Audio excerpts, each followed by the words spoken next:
Thank you for starting your day with us. Almost Friday, by the way. We're almost There's there. Something positive. We're almost there. And we begin today with another day of dangerous heat and more temperature records expected to be broken. Yeah, 97 million Americans are under a heat alert this morning. And now President Biden is taking aim at climate change. After his climate agenda stalled in Congress, the president vowed to take executive action targeting what he calls a clear and present danger to the world.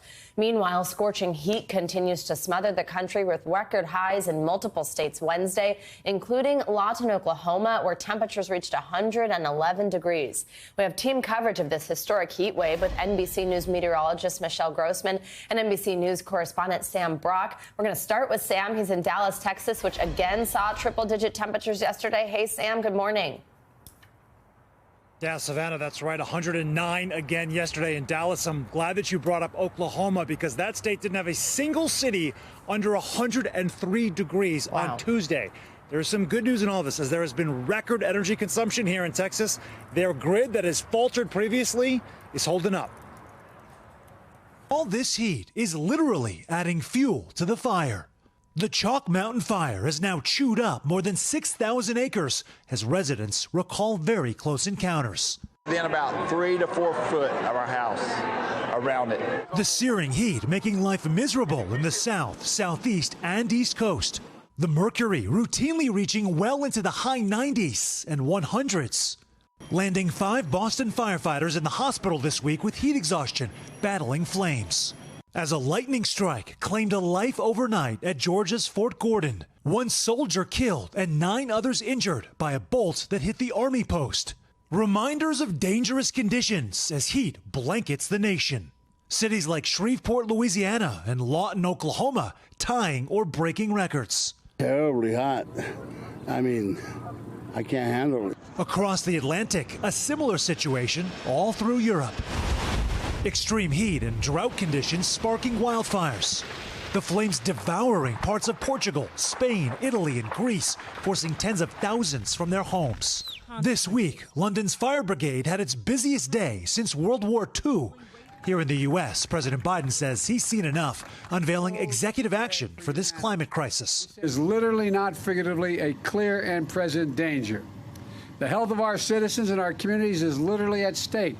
Even with an aging energy grid in Texas, a silver lining this week. ERCOT's system has withstood record temperatures touching nearly 110 as the state's energy consumption just broke a new record. Yet electricity kept flowing to homes, keeping those desperately needed air conditioners running. We have implemented a number of new measures over the last year to operate more conservative, make sure that we have the power available to serve all Texans. And one of those measures is asking Texans to conserve earlier, guys, so there's more of an energy cushion that's available. That appears to be working. Yesterday, you ready for this? Texas consumed more energy than New York and California combined. That according to their state dashboards. Wow. Savannah and Zinkley, let me send it back to you. Quite a stat. All right, Sam Brock, stay safe, stay cool. You've been out there for so long for us. Thank you. Everything's bigger in Texas, as they say. So how high are the temperatures expected to soar today? Let's get a check at your Morning News Now weather. Which means Michelle's back. Michelle. I'm back with the same news. I'm so sorry. I wish I could tell you just something 100, better. 100, 103, 5. Ugh, so many, crazy. I know, right? Yeah. And it's one of those things where I can say those numbers, but when you see Sam out there and you hear from the people. You feel it. You feel it. Sam, yeah, we felt it yesterday, now in the Northeast. Days. I know, right? And it was hot here yesterday, too, so we can kind of, feel it now. We're looking at very steamy conditions in the Northeast also. So we're going to start on the East Coast because we're looking at temperatures into the 90s. You factor in the humidity. That's a huge piece of the puzzle because that's what you feel like as you walk out. So it feels really steamy. Charlotte today, 94, feeling like 105. Savannah will feel like 105 as well. It's going to feel like 104 in Birmingham and feeling like 107 in Little Rock. So as we go throughout the Northeast, we're going to see these temperatures into the mid-90s as far north as New England. Boston, 92, feeling like 94. It's going to feel like the upper 90s in Albany, and New York City feeling like 101 today. So the air conditioner's going, the fans are going once again. Tomorrow we're going to keep the heat in place. This is actually going to stay in place throughout the weekend, and not much relief, too, early next week. So we're looking at temperatures mainly in the 90s. It's going to feel like 96 in New York City, feeling like 94 in Charlottesville. As we look towards next week, we're looking at next Monday, looking good in Buffalo, 78 degrees. But as you look along the East Coast, once again, 90 still Saturday, Sunday, Monday.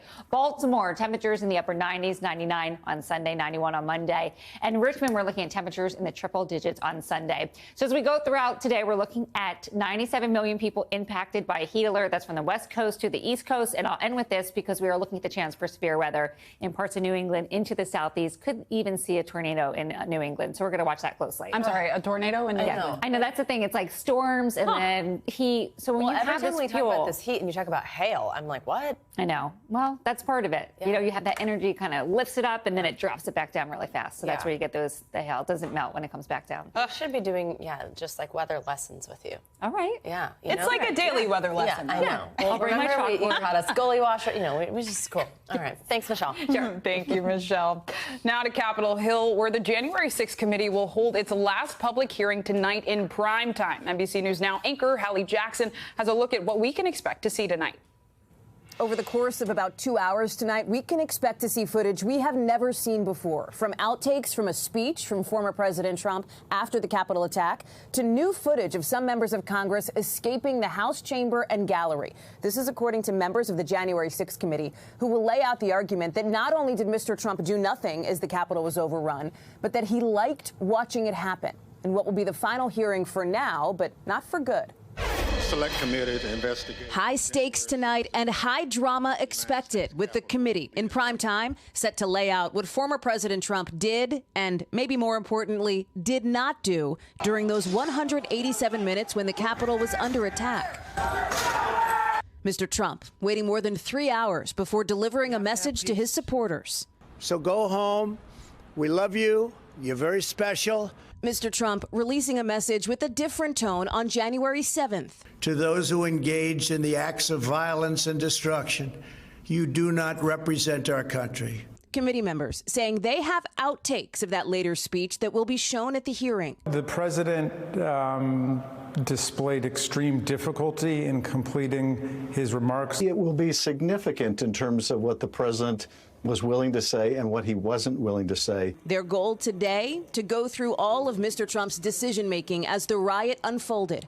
Congresswoman Elaine Luria, who will help lead the hearing, speaking exclusively with NBC's Ali Vitale. This was a dereliction of duty of the president, and we're going to talk in depth about the events that happened, almost minute by minute. It comes as the January 6th committee chair is now criticizing the Secret Service, suggesting the agency might have broken the law by not doing a better job keeping records of text messages from employees related to the attack. Messages the committee wanted to see, but that were deleted in 2021 when the Secret Service says agency phones were reset as part of a planned migration. Some lawmakers frustrated that the agency didn't do more to preserve the records, even after 3 reminders to do so, including at least one before January 6th. Now, as the committee starts to wrap up this round of public hearings, Attorney General Merrick Garland is pledging the Justice Department's investigation will follow the law. No person is above the law in this country. The live witnesses tonight will include 2 people from the Trump administration, former Deputy National Security Advisor Matthew Pottinger and former press aide Sarah Matthews. Both were at the White House on the 6th. Both resigned after the attack. The committee is also previewing more hearings down the road before their final report this fall. Back to you. Hallie Jackson, thank you so much. And you can watch the hearing tonight, prime time, right here on NBC News Now, with live coverage starting at 7:30 p.m. Eastern. Now in Georgia, a special grand jury is investigating allies of former President Trump for possible criminal interference in the 2020 election. One person that's been subpoenaed, Rudy Giuliani, Trump's personal attorney. A New York judge has ordered Giuliani to testify in Atlanta after he failed to appear at a hearing to challenge the subpoena. NBC News correspondent Blaine Alexander joins us now from Atlanta. Hey, Blaine, good to see you. So tell us, how does Giuliani fit into this particular investigation in Georgia? Well, Savannah, good morning to you and very good to see you. You know, he is somebody that the DA has said that she wants to hear from because she said that she wants to hear from anybody and everybody who had any sort of insight into either the president's mindset or actions when it comes to the alleged election interference here in the state of Georgia. Now, specifically for Rudy Giuliani, she's going to be looking at basically a hearing that he held before a number of state lawmakers in the days and weeks following the 2020 election, where he repeated these now very debunked conspiracy theories, kind of floating things that, you know, there was cheating going on, ballot stuffing going on at the State Farm Arena, different things like that, of course, have since been proven to be false. That's what she's going to be digging into, those claims that were repeated by Giuliani. Now, what's interesting in all of this is how he has been ordered to appear. You know, it was actually a New York judge that issued this order. He was supposed to appear in a separate hearing, essentially to argue why he shouldn't have to comply with the subpoena. Well, the judge says he never showed up to that hearing, and that's what prompted him to submit this order to appear here on August 9th, Savannah. And Blaine, also on Tuesday, we learned that 16 Trump allies in Georgia were notified that they were targets of the probe, and then they could also face charges. What do we know about them? Yeah, those are those so-called fake electors, basically, the people who were charged and saying that they were going to, you know, basically vote in his favor. They are targets of this investigation. But what I think is interesting about the Savannah is the switch. You know, their attorneys said that initially they were told that they were witnesses, that they were only witnesses. But it wasn't until relatively recently that the DA's office reached out and said, no, you are, in fact, targets of this investigation. That's notable in a couple of ways because, one, it really kind of gives us more insight into just how the DA is conducting this investigation. One, obviously, who she wants to hear from, but two, who she considers to be a target and what that means in terms of just the scope of this investigation altogether. Savannah. I know she also wants to hear from Senator Lindsey Graham. Why is his testimony important? And do we know if or when he will appear since he's been subpoenaed? Yeah, that's part of that group of 7 Trump allies. Certainly one of the biggest names, a sitting U.S. Senator Lindsey Graham. He is being looked at specifically for a couple of phone calls that he made to Georgia's Secretary of State, Brad Raffensperger, where he asked about absentee ballots. That's according to the subpoena. Now, there's been back and forth over the subpoena, but essentially the latest is that Lindsey Graham has agreed to accept the subpoena, but that doesn't mean that he won't still fight it. So that's an important thing. Initially, there was going to be a hearing in a South Carolina court yesterday. That hearing was canceled, so he said that he will accept it, but still possibly fighting that subpoena. All right, Blaine Alexander, thank you so much. Turning now to an NBC News exclusive, a rare interview with CIA Director William Burns. NBC News Chief Washington correspondent Andrea Mitchell sat down with Burns at the Aspen Security Forum yesterday, discussing a range of global issues, including the war in Ukraine, how long it may last, and the health and stability of Russian President Vladimir Putin. CIA Director William Burns, who, as you know, is a former U.S. ambassador to Russia and is really one of the world's top experts on Vladimir Putin, the last U.S. official to meet face-to-face with the Russian leader before he invaded Ukraine. So I spoke with Director Burns about Putin's state of mind and his goals now as Russia is expanding its military efforts in Ukraine. Nearly 5 months into its brutal war on Ukraine, Russia's military assaults on the country remain relentless, saying it will move beyond the Donbas region in eastern Ukraine to threaten other areas, including Odessa, with a grinding war of attrition. So he can strangle the Ukrainian economy, he can wear down European publics and leaderships, and he can wear down the United States. Putin was wrong in his assumptions about breaking the alliance and breaking Ukrainian will before the war began, and I think he's just as wrong now. Russia's cost is high, around 15,000 troops dead and 3 times as many injured.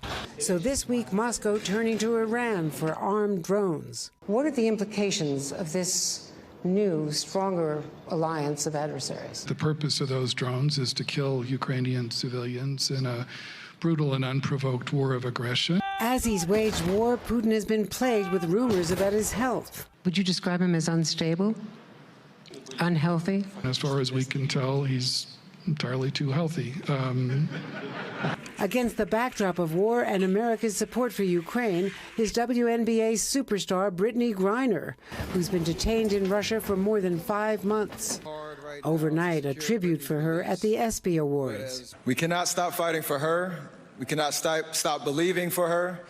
And we will not stop hoping for the day when we can welcome her home safely. These are awful and shameful steps to hold American citizens for political leverage as well. I mean, in Brittany Griner's case, my heart goes out to her wife and her family as well. In addition to all of the other global crises, the CIA is now also assessing how climate change will create new conflicts over food and water, and this on top of COVID. I also asked Director Burns about the possibility of China invading Taiwan, and he believes that Xi Jinping is determined to take control of Taiwan, but has learned from Russia's experience in Ukraine that a quick victory will only come by using overwhelming force. But he said it's not a question of if, it's a question of when. Andrea, thank you for that report. And we should mention that NBC Universal News Group is the media partner of the Aspen Security Forum.